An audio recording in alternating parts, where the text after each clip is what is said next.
Hi, എല്ലാവർക്കും നമസ്കാരം. പുതിയൊരു വീഡിയോയിലേക്ക് എല്ലാ കൂട്ടുകാർക്കും വീണ്ടും സ്വാഗതം. അപ്പോൾ ഇന്ന് ഞാൻ വന്നിട്ടുള്ളത് നമ്മുടെ എല്ലാവരുടെയും വീടുകളിൽ നമുക്ക് ഒരുപാട് നമ്മളെ ശല്യം ചെയ്യുന്ന ഒന്നാണ് പല്ലി, പാറ്റ.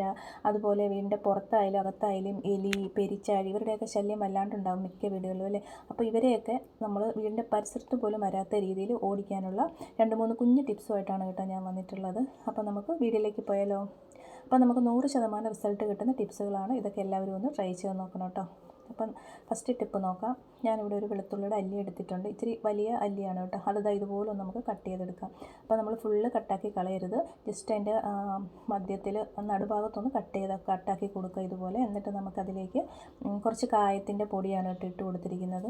അപ്പോൾ ഈ കായത്തിൻ്റെയും വെളുത്തുള്ളിയുടെ ഒന്ന് സ്മെല്ല് നമ്മുടെ പാറ്റയ്ക്കും പല്ലിക്കും ഒന്നും ഒട്ടും ഇഷ്ടമല്ല. അപ്പോൾ ഇങ്ങനെ കായപ്പൊടി ഇട്ട് കൊടുത്തതിന് ശേഷം നമ്മുടെ വീട്ടിൽ പാറ്റയുടെയും പല്ലിയുടെയൊക്കെ ശല്യമുള്ള ഭാഗത്ത് കബോർഡിൽ, അതുപോലെ കിച്ചണിൽ, ഗ്യാസ് സ്റ്റൗവിൻ്റെ മുകളിൽ, ജനാലയുടെ സൈഡിലൊക്കെ നമുക്കിത് എവിടെ വേണമെങ്കിലും വെച്ച് കൊടുക്കാവുന്നതാണ്. അപ്പോൾ ഇതിൻ്റെ ഒരു സ്മെല്ലടിച്ചിട്ട് പാറ്റയും പല്ലിയൊന്നും പിന്നെ ഭാഗത്തേക്ക് വരത്തില്ല. അപ്പോൾ എല്ലാവരും ഈ ട്രിപ്പ് ഒന്ന് ട്രൈ ചെയ്ത് നോക്കണേ.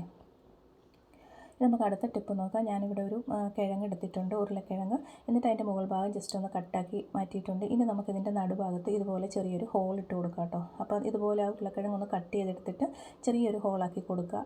ഇനി നമുക്ക് വേണ്ടത് പാരസെറ്റാമോളിൻ്റെ ടാബ്ലറ്റാണ്. അപ്പം ഒരു ടാബ്ലറ്റ് ഞാനിവിടെ എടുത്തിട്ടുണ്ട്. ഇനി നമുക്കിതൊന്ന് നന്നായിട്ടൊന്ന് പൊടിച്ചെടുക്കാം. അപ്പോൾ നന്നായിട്ട് പൊടിച്ചതിന് ശേഷം ഒരു പാത്രത്തിലേക്ക് ഞാൻ ഇട്ട് കൊടുക്കുന്നുണ്ട്. ഇനി നമുക്ക് വേണ്ടത് ബിസ്ക്കറ്റാണ്. അപ്പം നമ്മുടെ കയ്യിൽ ബിസ്ക്കറ്റോ ബ്രെഡോ ഏതാണോ ഉള്ളത് അതൊരല്പം ഇതിലേക്കൊന്ന് നമുക്ക് പൊടിച്ചിട്ട് കൊടുക്കാം. ബിസ്ക്കറ്റും കൂടെ പൊടിച്ചിട്ട് കൊടുത്തിട്ടുണ്ട്. ഇനി വേണ്ടത് ഡെറ്റോളാണ് കേട്ടോ. ഒരല്പം ഡെറ്റോൾ കൂടി ഇതിലേക്ക് നമുക്ക് ഒഴിച്ചു കൊടുക്കാം. എന്നിട്ട് ഇതെല്ലാം കൂടി നമുക്ക് നന്നായിട്ടൊന്ന് മിക്സ് ചെയ്തെടുക്കാം. ഇനി ഇത് മിക്സ് ആക്കിയതിന് ശേഷം നമ്മൾ നേരത്തെ കട്ട് ചെയ്ത് വെച്ചിരിക്കുന്ന ആ ഒരു ഉരുളൻകിഴങ്ങ് ഉണ്ടല്ലോ, അപ്പോൾ അതിൻ്റെ ആ ഹോൾ ചെയ്ത് വെച്ചിരിക്കുന്ന ഭാഗത്തേക്ക് നമുക്ക് ഈ ഒരു മിക്സ് നമുക്ക് ഫില്ല് ചെയ്ത് കൊടുക്കാം കേട്ടോ. അപ്പോൾ ആ ഹോള് നിറയുന്ന രീതിയിൽ നമുക്കിത് ഫുള്ളായിട്ടൊന്ന് ഇതുപോലെ ഫില്ല് ചെയ്ത് കൊടുക്കാം. ഞാനിപ്പോൾ കുറഞ്ഞ ക്വാണ്ടിറ്റിയിലാണ് എടുത്തിരിക്കുന്നത്. നിങ്ങൾക്ക് എത്രത്തോളം ആവശ്യമുണ്ടോ അതനുസരിച്ച് നമുക്കിതൊക്കെ എടുക്കാവുന്നതാണ് കേട്ടോ.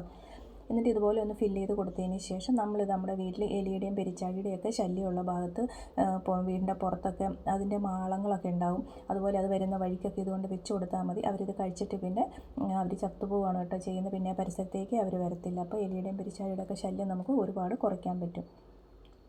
അപ്പം ഈസിയായിട്ട് നമുക്ക് ചെയ്യാൻ പറ്റുന്ന ടിപ്പാണ്. എല്ലാവരും അതുകൂടി ഒന്ന് ട്രൈ ചെയ്ത് നോക്കണം കേട്ടോ. നമുക്ക് അടുത്ത ടിപ്പ് നോക്കാം. ഞാനിവിടെ ഒരു 2-3 അല്ലി വെളുത്തുള്ളി ഒന്ന് ചതച്ചെടുത്തിട്ടുണ്ട്. തോലൊന്നും ഞാൻ കളഞ്ഞിട്ടില്ല, അങ്ങനെ തന്നെ ചതച്ചെടുത്തിട്ടുണ്ട്. ഇനി ഒരു പാത്രത്തിലേക്ക് ഇട്ട് കൊടുത്തിട്ട് അതിലേക്ക് ഞാൻ ഒരു ഗ്ലാസ് വെള്ളം കൂടി ഒഴിച്ചു കൊടുക്കുന്നുണ്ട്. ഇനി ഇതിൻ്റെ കൂടെ ഞാൻ ചേർത്ത് കൊടുക്കുന്നത് നമ്മുടെ പാരസെറ്റാമോളിൻ്റെ ടാബ്ലറ്റാണ്. അതൊന്ന് പൊടിച്ചിട്ട് നമുക്ക് ഈ വെളുത്തുള്ളിയുടെ വെള്ളത്തിലേക്ക് നമുക്ക് ഇട്ട് കൊടുക്കാം. ഇനി ഇത് നമുക്ക് അടുപ്പത്ത് വെച്ചിട്ട് നന്നായിട്ടൊന്ന് തിളപ്പിച്ചെടുക്കണം. അപ്പോൾ ഞാൻ സ്റ്റൗവിൽ വെച്ചിട്ടുണ്ട്. അത് ചൂടായി വരുമ്പോഴേക്കും നമുക്കതിലേക്ക് 1 സ്പൂൺ ഉപ്പും കൂടി ഇട്ട് കൊടുക്കാം. ഞാനിപ്പോൾ കല്ലുപ്പാണ് ഇട്ട് കൊടുത്തിരിക്കുന്നത്. കല്ലുപ്പുണ്ടെങ്കിൽ ഇട്ട് കൊടുക്കുക, ഇല്ലാന്നുണ്ടെങ്കിൽ നമ്മൾ പൊടിയുപ്പാണെങ്കിലും മതി കേട്ടോ. ഇനി നന്നായിട്ട് വെട്ടി തിളച്ച് വരുമ്പോൾ ഒരല്പം കുരുമുളകിൻ്റെ പൊടി കൂടി നമുക്കിതിലേക്ക് ചേർത്ത് കൊടുക്കാം കേട്ടോ.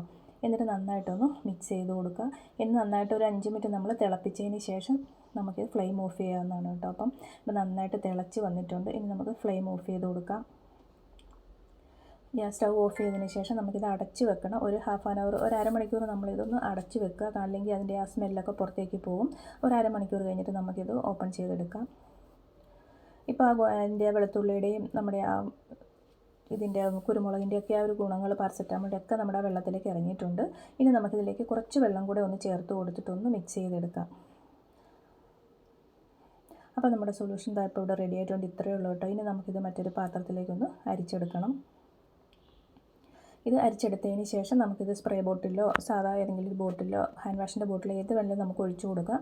എന്നിട്ട് നമുക്കിത് നമ്മുടെ കിച്ചണിലൊക്കെ നമ്മൾ ജോലിയൊക്കെ കഴിഞ്ഞതിന് ശേഷം രാത്രി നമ്മുടെ കിച്ചൺ കൗണ്ടർ ടോപ്പിൽ, അതുപോലെ ഗ്യാസ് സ്റ്റൗവിൻ്റെ മുകളിൽ എവിടെ വേണമെങ്കിലും നമുക്കിത് സ്പ്രേ ചെയ്ത് കൊടുക്കാവുന്നതാണ്. രാത്രിയിൽ നമ്മുടെ കിച്ചണിലേക്ക് വരുന്ന പാറ്റ, പല്ലി ഇവരുടെയൊക്കെ ശല്യം നമുക്ക് ഇല്ലാണ്ടാക്കാൻ പറ്റും കേട്ടോ. എല്ലായിടത്തും നമുക്കിത് സ്പ്രേ ചെയ്ത് കൊടുക്കാവുന്നതാണ്. അതുപോലെ നമുക്ക് വേണമെങ്കിൽ തുടച്ചിടാം, ഇല്ലാന്നുണ്ടെങ്കിൽ ഇങ്ങനെ തന്നെ നമുക്ക് സ്പ്രേ ചെയ്തിട്ട് കൊടുത്താലും മതി, ഒരു കുഴപ്പമില്ല. രാത്രി ഇതിൻ്റെ സ്മെല്ലടിച്ചിട്ട് പാറ്റയും പല്ലിയൊന്നും വരത്തില്ല കേട്ടോ. നമ്മൾ ഏറ്റവും പ്രധാനപ്പെട്ടായിട്ട് നമ്മളിത് സ്പ്രേ ചെയ്ത് കൊടുക്കേണ്ടത് നമ്മുടെ കിച്ചൺ സിങ്കിലാണ് കേട്ടോ. അപ്പോൾ അതിൻ്റെ ഹോളിൽ നിന്നാണല്ലോ രാത്രി ഏറ്റവും കൂടുതൽ പാറ്റയും പല്ലിയൊക്കെ വരാനുള്ളൊരു സാധ്യതയുള്ളത്. അപ്പോൾ കിച്ചൺ സിങ്കിൽ നമ്മൾ രാത്രിയിൽ ഇതുപോലെ ഒന്ന് സ്പ്രേ ചെയ്ത് കൊടുക്കുക. അപ്പോൾ അവരുടെ ശല്യം നമുക്ക് ഒരുപാട് കുറയ്ക്കാൻ പറ്റും കേട്ടോ. അപ്പോൾ ഇത്രയേ ഉള്ളൂ കേട്ടോ വീഡിയോ. എല്ലാവരും ഈ ടിപ്പുകളൊക്കെ ഒന്ന് ട്രൈ ചെയ്ത് നോക്കണം കേട്ടോ. ഇഷ്ടപ്പെട്ടാൽ ഒന്ന് ലൈക്ക് ചെയ്യാനും സബ്സ്ക്രൈബ് ചെയ്യാനും മറക്കല്ലേ. അടുത്ത വീഡിയോ ആയിട്ട് വീണ്ടും കാണാം.